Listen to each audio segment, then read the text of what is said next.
राजनीति का सिर्फ एक उसूल है, जिसके पास सत्ता है वही है राजा।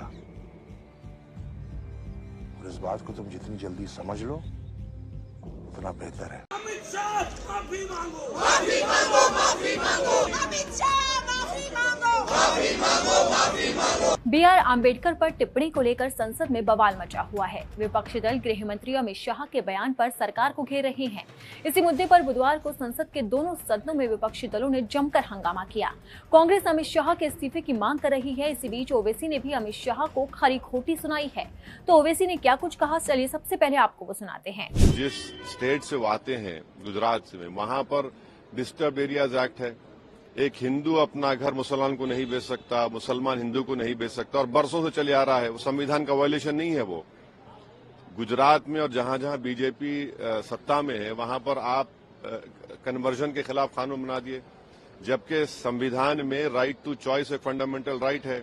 आप कौन होते किसी को रोकने के लिए मजहब तब्दील कोई कर रहा है? तो अगर आज बाबा साहब अम्बेडकर जिंदा होते तो उनको कहते हैं लोग कि भाई आप नहीं बदल सकते अपना रिलीजन। जब बाबा साहब अम्बेडकर संविधान बनाए और उन्होंने अपना रिलीजन चेंज किया, आप कौन होते उसके खिलाफ रूल्स बनाने, कानून बनाने वाले? आपने कानून बना दिया। आपने लव जिहाद के ऊपर कानून बना दिया। बीजेपी जहां जहां सत्ता में है वहां पर संविधान के खिलाफ काम कर रही है।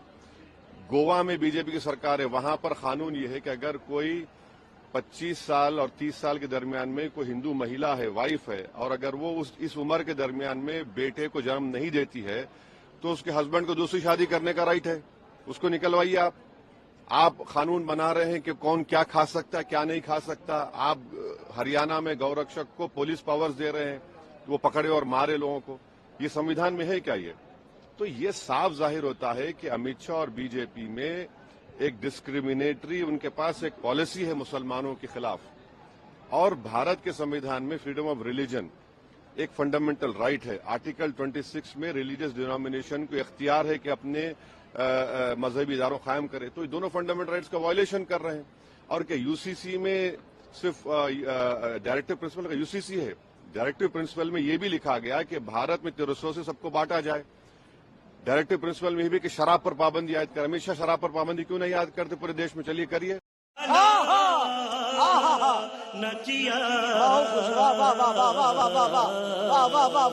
वहीं पीएम मोदी ने विपक्ष पर पलटवार किया है। प्रधानमंत्री ने कहा है कि अगर कांग्रेस और उसका तंत्र ये सोचता है कि दुर्भावनापूर्ण झूठ से उनके कई सालों के कुकर्मों को छुपाया जा सकता है तो वो ये गलत सोच रहे हैं। पीएम मोदी ने एक्स पोस्ट पर लिखा है कि भारत के लोगों ने बार बार देखा है कि कैसे एक वंश के नेतृत्व वाली एक पार्टी ने डॉक्टर आम्बेडकर की विरासत को मिटाने और SC/ST समुदाय को अपमानित करने के लिए हर संभव गंदी चाल चली है। पीएम मोदी ने यह भी लिखा है कि आम्बेडकर के प्रति कांग्रेस के पापों की सूची है। उस सूची में शामिल है आम्बेडकर को एक बार नहीं बल्कि 2 बार चुनाव में हराना। पंडित नेहरू ने उनके खिलाफ अभियान चलाया और उनकी हार को प्रतिष्ठा का मुद्दा बनाया। उन्हें भारत रत्न देने से इनकार कर दिया। संसद के सेंट्रल हॉल में उनके चित्र को सम्मानित स्थान नहीं दिया गया है।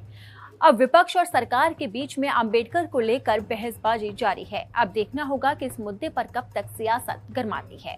अगर आपको हमारा ये वीडियो पसंद आया तो इसे लाइक और शेयर जरूर करें। अगर अब तक आपने दैनिक जागरण को सब्सक्राइब नहीं किया है तो लेटेस्ट खबरों को जानने के लिए आप दैनिक जागरण को जरूर सब्सक्राइब करें।